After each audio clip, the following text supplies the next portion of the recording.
Vote ಹಾಕಬೇಕು.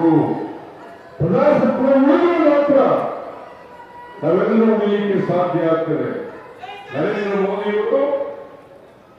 ಮೋದಿಯವರು ಸರ್ವಾಧಿಕಾರಿಯಂತೆ ವರ್ತಿಸ್ತಾ ಇದ್ದಾರೆ. ಪ್ರಜಾಪ್ರಭುತ್ವದ ವಿರೋಧಿ ನರೇಂದ್ರ ಮೋದಿಯವರು.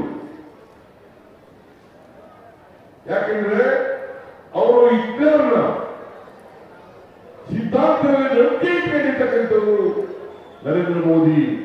ಮುಸಲ್ಮಾನಿ ಸಿದ್ಧಾಂತದಲ್ಲಿ ನಂಬಿಕೆ ಇಟ್ಟಿರ್ತಕ್ಕಂಥವರು ಬಿಜೆಪಿಯವರು. ಯಾಕೆಂದ್ರೆ ಸಂವಿಧಾನ ಬಾಬಾ ಸಾಹೇಬ್ ಅಂಬೇಡ್ಕರ್ ಅವರು ಸಂವಿಧಾನ ರಚನೆ ಮಾಡಿ ಈ ದೇಶದಲ್ಲಿ ಜಾರಿ ಮಾಡುವಾಗ ಅದನ್ನು ವಿರೋಧ ಮಾಡಿದವರು RSS ತಿಳ್ಕೋಬೇಕಾಗ್ತದೆ.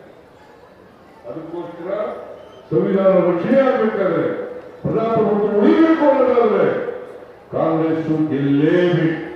ಕಾಂಗ್ರೆಸ್ಸಿನ ಅಭ್ಯರ್ಥಿ ಗೆಲ್ಲೇಬೇಕು. ನೀವೆಲ್ಲ ಕಾಂಗ್ರೆಸ್ ವೋಟ್ ಮಾಡ್ತೀರಿ ಅಲ್ವಾ?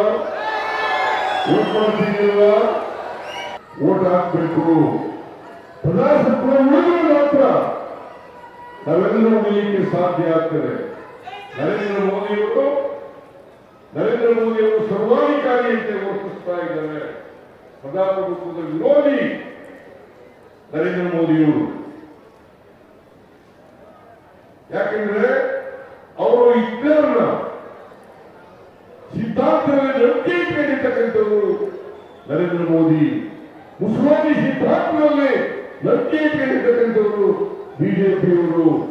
ಯಾಕೆಂದ್ರೆ ಸಂವಿಧಾನ ಬಾಬಾ ಸಾಹೇಬ್ ಅಂಬೇಡ್ಕರ್ ಅವರು ಸಂವಿಧಾನ ರಚನೆ ಮಾಡಿ ಈ ದೇಶದಲ್ಲಿ ಜಾರಿ ಮಾಡುವಾಗ ಅದನ್ನು ವಿರೋಧ ಮಾಡಿದವರು RSS ತಿಳ್ಕೋಬೇಕಾಗ್ತದೆ.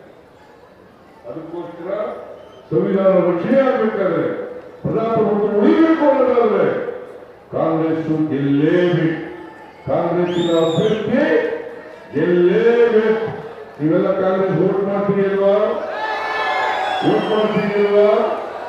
ಬೆಂಗಳೂರಿನಿಂದ ಮಂಗಳೂರುವರೆಗೆ, ಬೀದರ್ನಿಂದ ಚಾಮರಾಜನಗರದವರೆಗೆ ನಿಮ್ಮ ಸುದ್ದಿ ನಿಮ್ಮದೇ ಭಾಷೆಯಲ್ಲಿ ಕರ್ನಾಟಕ ತಕ್.